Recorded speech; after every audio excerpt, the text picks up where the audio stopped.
Hindi napapayagan po ng COMELEC ang mga party list group na gumagamit po ng mga pangalang parang ito, ang word na ayuda. Ayuda Ayun. sounding. Ayuda Yun ang sounding. description. Oo. Yung parang ang yung Puro pangalan ng ayuda. party list mo, parang Namimigay ka ng makakatanggap ayuda. Parang Oo. ang example niyan, merong Four-piece. 4-piece party list. Correct. Alam Oo. natin yung 4-piece, di ba? Oo. Pantawid, Pamilya Pilipino. Programa, no?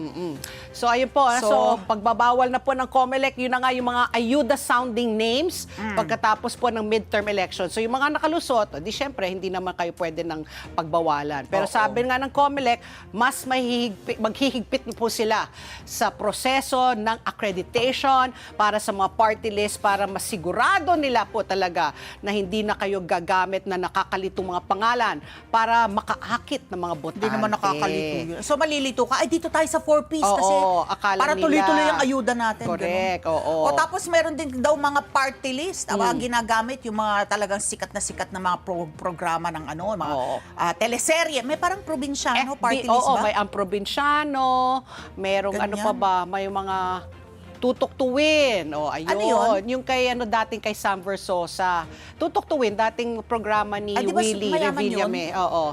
Pero yun ang ginamit niyang party list na pangalan nung tumakbo siya noong 2022. So tumatakbo siyang mayor ng Maynila. Maynila ngayon. Pero doon sa survey, si Isko pa rin ang leading, oo. Pero parang may humahabol Neck and na. neck. Oo. Parang nagkakaroon na ng ano. So tinanggihan daw ng COMELEC na tinanggihan ng kasalukuyang pamunuan ng COMELEC ang nasa 200 applications para sa party list. Party Pinakamababa na daw yan sa kasaysayan ng accreditation ng party list. Parang 40 lang in-accredit nila itong taon na ito. Last year.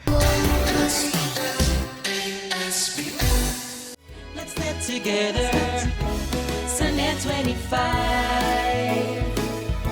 Sunday 25.